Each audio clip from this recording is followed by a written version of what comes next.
tell you the story about a very, very cheeky little wolf. It's called Whiffy Wilson, the wolf who wouldn't go to school. It's written by Caryl Hart, it's illustrated by Leonie Lord, and I'm reading it with the kind permission of Orchard Books. Are you ready to find out all about Whiffy? Right, let's see. So, Whiffy Wilson, the wolf who wouldn't go to school. There was a wolf called Wilson. He couldn't count to 10. He couldn't learn to write his name. He never used a pen. He didn't know his ABCs. He couldn't paint or cook. He wouldn't learn his 2 plus 2s. And he never read a book. "Time for school," his father cried, "you pesky little pup."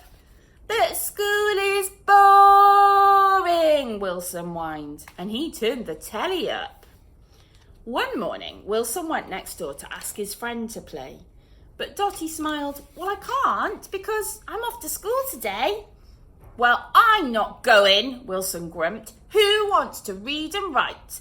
I'd rather play and watch TV and stay up late at night." "Oh, you're so silly," Dotty smiled. "Come to school with me. There's nothing to be scared of. School's lots of fun. You'll see." "Who says I'm scared?" growled Wilson. "A wolf is brave and strong. It's just the teacher might be cross if I get the answers wrong."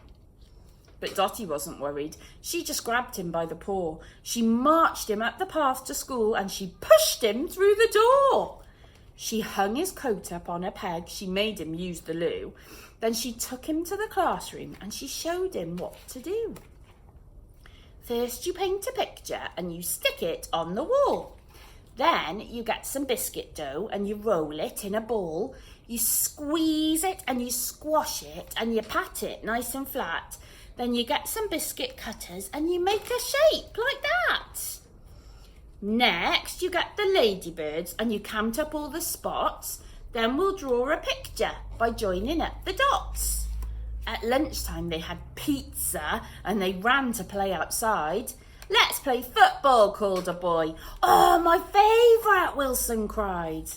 He ran, he passed, he dribbled, then he scored a goal. Hooray! His team cheered, "Whiffy Wilson, you're the hero of the day."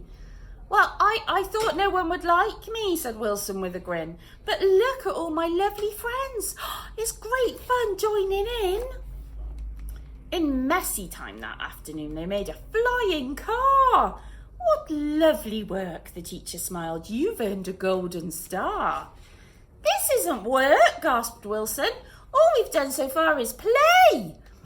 "Oh, you are so funny," Dotty laughed. "We've been working hard all day."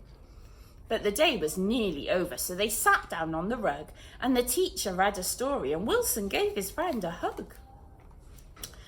"This school is perfect," Wilson grinned. "It isn't dull at all. I can play with all the other kids. I can run and kick a ball. The classroom toys are really cool and the teacher is so kind. If I had to come here every day, well, I really wouldn't mind." Next morning, Whiffy Wilson was up and dressed at 8. He called for Dotty straight away. "It's school, we can't be late." "Oh, Whiffy Wilson," Dotty smiled. "You really are the best. There's no school on a Saturday. It's time to have a rest." "But home is boring," Wilson whined. "I want to go and play. Grr. What can I do? Just stay inside and watch TV all day." "Never mind," smiled Dotty. "You can come and play with me." So they ran around the garden as happy as can be. The end. See, Whiffy thought school was going to be horrible, but in the end it was loads and loads of fun. I hope you all have a lovely week and I'll see you very soon. Take care.